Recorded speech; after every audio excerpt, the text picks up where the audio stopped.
Our next guest is deeply familiar with the sordid saga behind the Daybell's murder trial. He's Tom Evans, who was juror 18 in Lori Vallow Daybell's trial.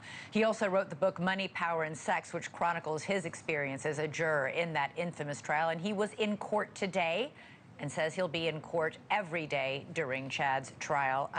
Great to have you with us, Tom. You said that as a juror on Lori Vallow's trial, you were confronted with what you called evil, describing a dark and heavy feeling. Did you feel the same way today in court when you saw Chad Daybell? I think I was a little bit more prepared for it probably today, having been through it one time. Yeah, so not quite the same. How did he seem to you after hearing so much about him all this time? He seemed exactly like I've seen him in the hearings, hands folded, staring straight ahead.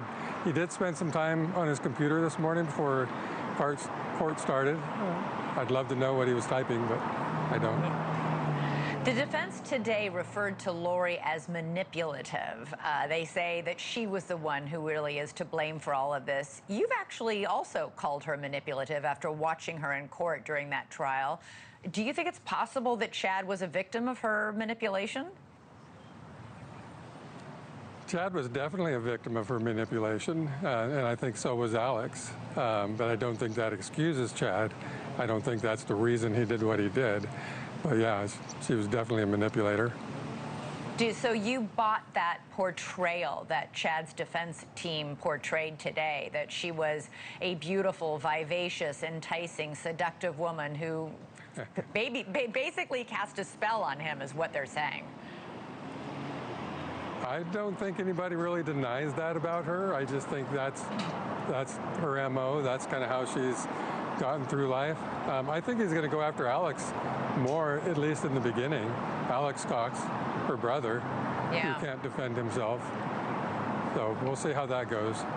So I was just talking with Misty, and we were talking about the fact that the stakes are higher in a death penalty case. You were juror number 18. At the very last minute, they selected which of the jurors would be alternates and which of the ones could actually take a vote on guilt or innocence, and you were one of the alternates. Do you have any idea how quickly or how easily the rest of the jurors reached their guilty verdict when it came to Lori? It took 7 hours, and it seemed like forever to me not being in there. I'll bet it did. But did you talk to any of them about whether or not initially there were any holdouts for not guilty? Yeah, I did. And it wasn't necessarily that there were holdouts. It was more that they wanted to be thorough, going through all the information, the instructions, just the whole thing. They wanted to start from the beginning and go through it all again. So knowing that, I realized that 7 hours is actually pretty fast. So as somebody who has sat through as a juror and listened to the prosecution's case, it's the same prosecuting team as it was in Lori's case, you think it's a pretty good case? Oh, I think it's a great case. And they say they have even more. So we'll see. But yeah, I think it's a pretty solid case. What do you make of the fact that several of Chad Daybell's children will be taking the stand to testify that they think that he's innocent of murdering their mother? Do you think that'll make a difference? Yeah. John Pryor's going to bring in 4 of the children, he said, and he's going to bring in expert witnesses. I don't know what the children are going to say. I have no idea. They haven't really spoken out much, so that'll be interesting to see. I feel sorry for them that they have to come and do that. Is that the kind of thing, though, as a juror in this case, that would carry a lot of impact? I suppose it could, yeah, depending on what they say. Absolutely. It's their father. They know him better than anybody.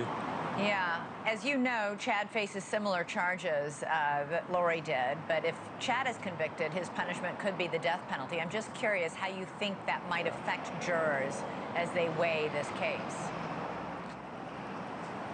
Yeah, I worry about that because I know how it affected me, and it wasn't a death penalty case.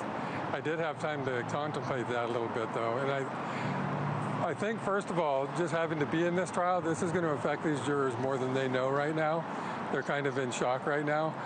But over time, after the trial ends, it'll sink into them what they've gone through, and it will have an effect on them. And now they have to confront the death penalty, too, so it's going to be hard for them.